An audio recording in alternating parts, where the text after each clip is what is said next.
Vous savez, il y a quelque chose qui m'a rappelé ma carrière politique. Avant de la carrière politique, il y a eu ma carrière de magistrat. Et lorsque j'ai été pendant plus de 10 ans juge d'instruction dans le grand banditisme ou le terrorisme, ça a été pour moi une des plus belles périodes parce que j'ai découvert un monde qui n'était pas le mien, ce monde de la violence, ce monde sans espérance autre que des gains matériels. Et puis, une deuxième expérience qui a été fantastique pour moi, c'est lorsque je suis rentré au cabinet de Chirac, je rédigeais ses discours. Et c'est fantastique, parce que l'homme politique, vous savez, ils font des discours, souvent ils les découvrent. Et donc, la plume, comme on les appelle, doit observer, regarder ses gestes, ses intonations, ses phrases. Et il y a un exercice fantastique pour sortir de soi. Vous écrivez pas pour vous, vous écrivez pour celui qui va parler. Et il faut qu'il y ait une confiance fantastique, parce que l'homme politique, il va découvrir. Donc il ne faut pas que vous lui fassiez dire des choses qu'il n'a pas envie de dire. Et donc, c'est un exercice fantastique pour se mettre dans la peau de l'autre. C'est s'ouvrir sur les autres. Il y a une question, monsieur. Allez-y. Vous avez mentionné les œuvres de votre arrière-grand-père. Pardon? Vous avez mentionné les œuvres de votre arrière-grand-père, Simon de Bruges. Parmi elles, comme je suis d'origine alsacienne et que j'ai baigné dans le Yiddish, je voulais vous remercier d'avoir publié, d'avoir édité le dictionnaire des expressions yiddish, qui sont d'ailleurs extrêmement savoureuses, très humoristiques. Je voulais vous dire une autre chose. Vous avez dit que nous manquons d'espérance. Est-ce que vous pensez que l'espérance de l'Europe, réactivée par la guerre en Europe de l'Est, peut représenter une nouvelle espérance? Alors, d'abord, merci de vos racines alsaciennes. Juste un petit point qui m'avait beaucoup marqué. Mon père va mourir. Il est très mal. Il est au bord de la Loire, il regarde la Loire. Je m'assois à côté de lui. Je ne dis rien. Tout d'un coup, il me voit, me fait un sourire, et dans un effort énorme, il me dit, quand la commune de Weichshofen, en Alsace, le maire te demandera quelque chose pour la commune, tu lui obtiendras. Parce que n'oublie jamais que tout pour ta famille est parti de là. N'oublions jamais d'où nous venons. Ça, c'est la première question. Donc, oui, je suis très attaché à l'Alsace. D'ailleurs, dans l'ami Fritz, le rabbin qui est décrit est le portrait de mon arrière-grand-père, car l'auteur a copié l'Europe. Je pense que l'Europe est un espoir, est une espérance. Si l'Europe a une dimension humaine, or je trouve aujourd'hui que l'Europe se contente trop de réglementations, de lois, de trucs, et qu'on perd l'essence même de l'Europe.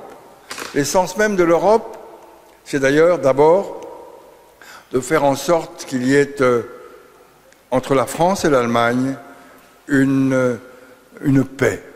La France et l'Allemagne ont toujours été sont toujours très regardées et ça aboutit à ce que vous savez. Donc l'Europe permet de mettre ensemble la France et l'Allemagne. Deuxièmement, l'Europe, pour moi, c'est donner à notre jeunesse une ambition. Je pense qu'on a fait des efforts, mais il faut donner un sens humain. Il faut que l'Europe se repose sur une certaine conception de la société. Il faut arrêter cette technocratie bureaucratique avec cette multiplicité de règlements qui fait qu'on a oublié ce qu'est l'Europe. Retrouvons ce qui a été à un moment les grandes ambitions européennes, les politiques européennes, la politique agricole, la politique de l'énergie, où les hommes et les femmes mettent leur ingéniosité au service de quelque chose de ensemble. Je trouve que aujourd'hui, où le problème de l'écologie est important, l'Europe n'est pas assez moteur dans cette affaire-là. Alors, c'est vrai que le problème de Bruxelles, c'est qu'il y a tous les groupes de pression qui sont là, mais si l'Europe veut exister, si l'Europe veut être l'espérance, alors retrouvons ces grandes politiques. Alors, il y a la guerre en Ukraine. La guerre en Ukraine, c'est un moment dramatique. Je pense néanmoins que la guerre en Ukraine ne doit pas nous faire élargir trop vite l'Europe. Commençons par bâtir entre nous des politiques communes, associons un certain nombre de pays européens, mais vous savez, en passant à l'Europe des 6, des 12, des 18, on arrive à des catastrophes, car tous ces pays ne sont pas dans le même stade de développement. Et donc, ayons à l'égard des pays qui envisagent de rentrer dans l'Europe, avant de rentrer des aides, un accompagnement, mais n'allons pas trop vite. En ce qui concerne la Russie, c'est désespérant, mais elle a à sa tête un dictateur, et on voit ce que font les dictateurs. Il veut revenir à cette grande URSS. Je pense qu'il est important aujourd'hui, dans tous les pays européens, d'être solidaires de ce qui se passe, mais attention, ne nous remettons pas sous la domination américaine. L'Europe, elle existe par elle-même, elle ne doit pas exister par sa soumission aux États-Unis. Mais on vit une période difficile. Espérons que les choses vont se calmer. Ce que je crains le plus, c'est que tout ça, on l'oublie, puis comme on vit dans l'immédiateté, et que les vacances arrivant, les gens sur les plages, on s'en fiche, et on se retrouvera avec une situation encore plus dramatique à la rentrée. Donc c'est une préoccupation, mais que l'Europe retrouve l'espérance, et que je voudrais qu'un président européen disant « Notre combat, c'est le combat pour l'homme, pour la liberté de l'homme, pour la fraternité entre les peuples et pour l'égalité entre les peuples. » Mais pour faire cette liberté, cette égalité, cette fraternité, il faut avoir probablement une Europe à plusieurs vitesses. Il y a des pays qui sont prêts à mettre en commun leur économie, leurs ambitions, mais en s'associant avec des pays qui n'ont pas le même stade de développement, on freine toute politique européenne commune. Autre question? Oui, monsieur. À ma gauche, si je peux appeler ça la gauche.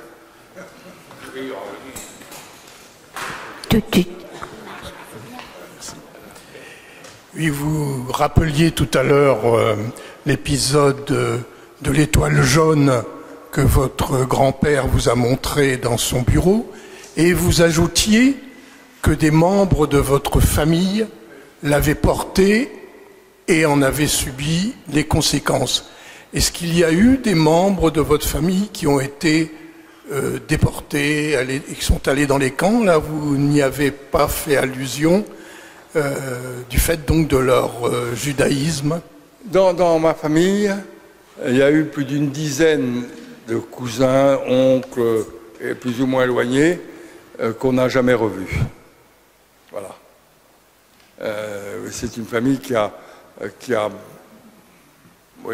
marquée par cette période, très durement. Voilà. Et c'est pour ça d'ailleurs que toute ma jeunesse a été ne pas trop se larmoyer sur les membres de ma famille, mais englober tout le monde. C'est-à-dire que ne pas oublier. C'était le message de mes parents. N'oublions jamais celles et ceux qui ont donné leur vie et qui ont payé très cher. Vous savez, pendant 15 ans, oui, au moins, jusqu'à la fin de sa vie, mon grand-père ne passait jamais devant le Veldiv. Jamais. Pendant les mêmes années, mon grand-père ne passait jamais à rue de Rivoli parce qu'il y avait là où était la Gestapo. Et même 20 ans après, c'était pour lui impossible. Et je crois que toute sa vie, il a été marqué, mon grand-père, par le fait qu'il a échappé à Vichy, à la police, alors qu'il était dénoncé parce que la concierge l'a fait passer par derrière et vous savez, je suis probablement le seul président de l'Assemblée nationale à connaître aussi bien l'Assemblée nationale. Pourquoi? Mais vous ne le direz pas. Parce que quand j'étais petit, une fois par trimestre, mes parents, le dimanche soir, allaient dîner au restaurant de l'Assemblée nationale qui, à l'époque, donnait sur la rue, il n'y avait pas ces conditions de sécurité. Et encore une fois, ils étaient là, les membres de leur réseau. Et tout ça commençait par, après c'est tous embrâté, par 20 minutes où ils ne parlaient pas, où chacun était immobile. Quand vous avez 5, 6, 7 ans, vous ne comprenez pas très bien. Et puis, comme mes parents ne s'intéressaient pas à moi, j'avais pris ma patinette et pendant qu'ils étaient tous en recueillement, je montais dans les étages et je faisais du patin à roulettes dans les couloirs de l'Assemblée nationale. Mais toute ma vie, j'ai le souvenir, quand je rentre dans cette pièce où mes parents étaient, ils étaient une vingtaine, une trentaine, encore une fois, vous ne vous rendez pas compte, mais vous avez 8, 10 ans, vous voyez vos parents qui sont là, qui ne bougent pas, qui sont avec leurs copains, ils se tiennent tous par la main. Vous avez envie de suffoquer, vous ne comprenez pas bien ce qui se passe. 5, 6, 7 ans, en plus, on ne vous explique pas. Donc je m'étais échappé en faisant du patin à roulettes, c'est comme ça que j'ai une connaissance parfaite de l'Assemblée nationale.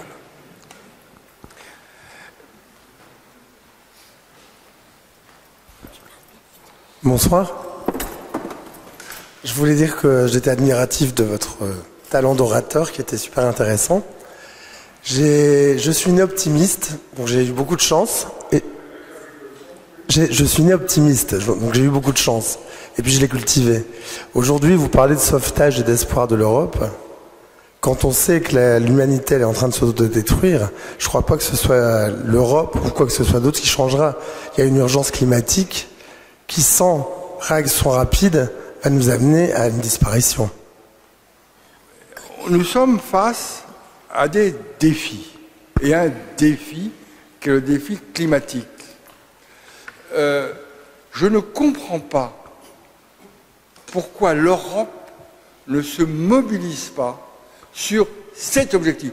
Au lieu de nous emmerder à des règlements. J'étais la semaine dernière dans l'ancienne circonscription et il y a la marchande de fromage qui me dit, mais tu sais ce qu'ils m'ont fait? Ils sont venus, ils m'interdisent de vendre le fromage parce que je n'ai pas un appareil de refroidissement. Ça fait 3 générations qu'ils vendent des fromages. Et je suis allé voir le mec, il dit, vous êtes malade. Vous commencez à emmerder cette fermière, ennuyer cette fermière, qui depuis 3 générations vend ses camemberts de Normandie, elle a fait un succès, tout le monde le donne, personne n'a été empoisonné, et vous venez, alors qu'il y a la guerre en Ukraine, alors qu'il y a le défi climatique, vous venez de dire, madame, il faut changer. votre table de réfrigération pour les fromages. Ce que je veux dire, c'est que si une politique, elle doit être légitime. Aujourd'hui, nous sommes tous, quelles que soient nos orientations, préoccupés par le réchauffement climatique, préoccupés par un certain nombre de dérèglements. Quand je vois qu'on met tant de temps à interdire le plastique, alors qu'on sait que ça bousille tout. Bon, quand on sait que le glyphosate est mauvais, met des maladies et tue tout, on décide en France de supprimer au bout de 2 ans, mais l'Europe nous dit non, pas maintenant. Je veux dire que c'est la meilleure manière de faire perdre la légitimité à l'Europe. Il faut que l'Europe, et je vais à Strasbourg dans 15 jours, je vais le dire à la présidente du Parlement, elle s'en fout, mais moi ça me fera du bien de lui dire, que arrêtons que cette Europe ne soit pas lisible. Il faut que pour nos jeunes générations, l'Europe soit lisible et que, on prenne le problème du réchauffement climatique et un certain nombre de questions à bras le corps. Et là, on donne un sens au combat de ces jeunes pour un monde meilleur. Voilà. Je pense que c'est, moi je suis hors course, mais c'est la responsabilité des leaders politiques. C'est de dire, arrêtons nos conneries, et parlons uniquement des vrais sujets. Là, on est dans les élections législatives, personne n'en parle. Bon, mais qu'on soit... Je ne comprends pas ce monde, si vous voulez. Je me révolte, c'est pour ça que je vais à Strasbourg, pour dire, commençons, en tout cas en Europe, à le faire. À Paris, on a une maire de Paris.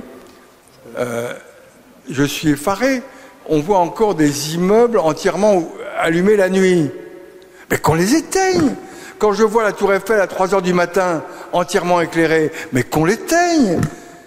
Ah non, ça fait beau. Mais qui, à 3 heures du matin, va aller voir la Tour Eiffel si elle est éclairée ou pas? Mais on est malade. L'Arc de Triomphe. L'Arc de Triomphe. Ah, elle m'a dit, c'est la plus belle avenue du monde. Ben oui, mais à 4 heures du matin, on peut éteindre. Voilà. Non mais je m'énerve, faut pas que je m'énerve. Alors on va changer de sujet. Monsieur Lebret, j'ai pris beaucoup de plaisir l'été dernier à lire votre livre « Ce que je ne pouvais pas vous dire ». On s'était vu au mois de juillet l'année dernière et je vous entendais même imiter Chirac en lisant. Je vous entendais faire « je vais vous dire », voilà. La meilleure phrase de Chirac, c'est beaucoup, c'est...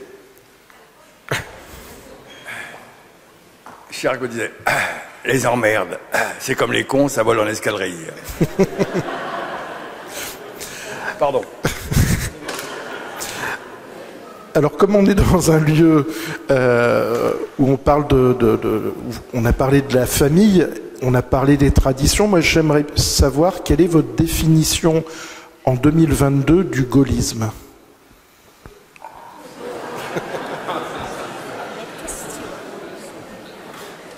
Ben, j'ai bien fait de venir. Hein.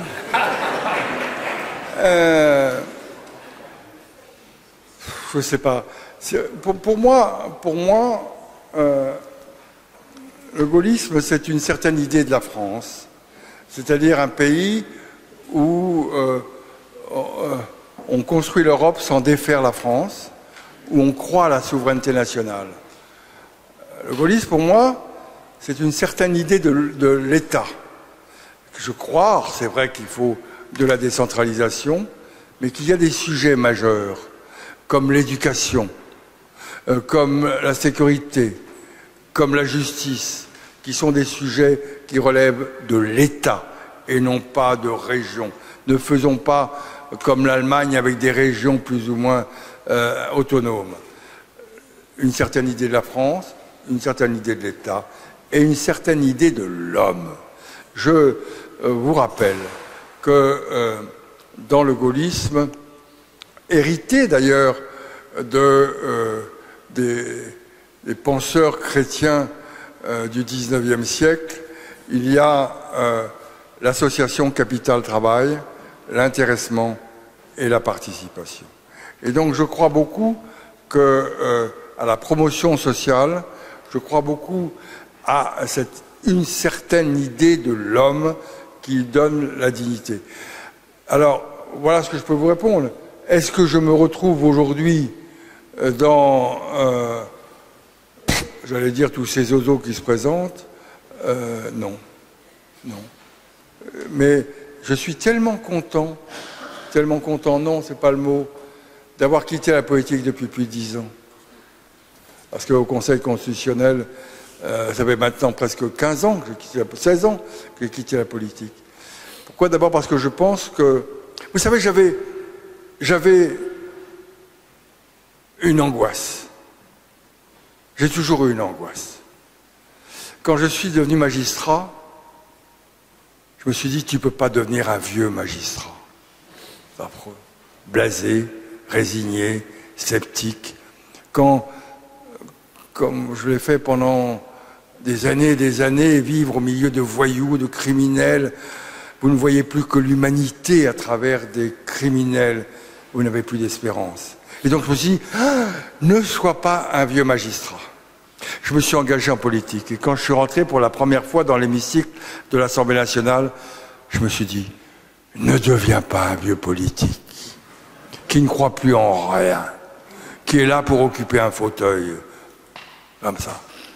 Et donc j'avais qu'une angoisse, c'est de quitter la politique. Et aujourd'hui, c'est fantastique, je joue au théâtre, là j'ai fait 150 représentations, je veux partir en tournée dans toute la France, je joue une pièce qui s'appelle « Les femmes qui ont réveillé la France ». C'est fantastique, à mon âge, d'être un jeune comédien. C'est fantastique. Le plus extraordinaire, et ça j'ai appris ça de mes parents, c'est qu'il ne faut jamais poser le baluchon au bord de la route. Il faut apprendre. Pourquoi je viens ici? Pourquoi je fais des conférences où je viens? Parce que c'est un bonheur pour... Mais vous venez me subir. Mais moi, vous ne savez pas quel bonheur vous me procurez de pouvoir parler avec des gens, de pouvoir échanger, de pouvoir communiquer. Dans ce monde où on ne communique plus. Et le Covid, j'étais très triste, car on ne pouvait plus parler. Et je pense que ce monde est être, après ce que j'ai été, pas plus que les autres, avoir la possibilité de vous rencontrer, de parler, de vous regarder dans les yeux, de voir chacun ou chacune d'entre vous. C'est un bonheur absolu, absolu. Voilà. Autre question? Non, mais moi je suis là jusqu'à 11h. Demain j'ai un rendez-vous à 11h. Hein.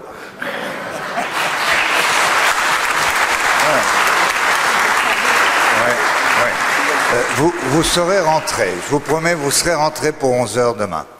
Il n'y a pas de problème. Je voulais vous poser une petite question, sans profondeur, mais est-ce que c'est la première fois que vous faites une conférence dans une synagogue? C'est pas la première fois que je rentre dans une synagogue. Conférence.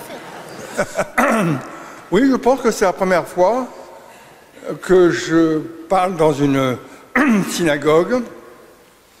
Et je vais vous dire très simplement, j'ai été séduit par les lieux. Quand on parle, il y a deux choses qui sont importantes.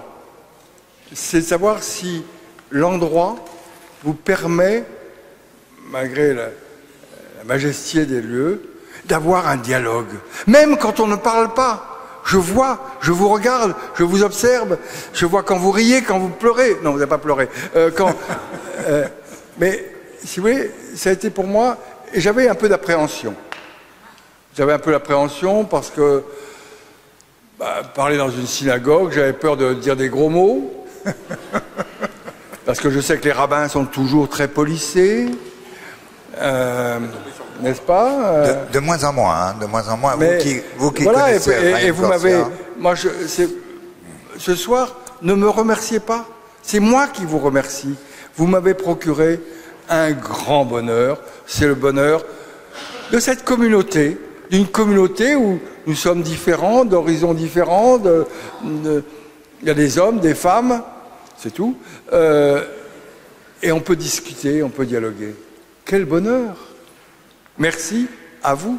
Merci à vous tous.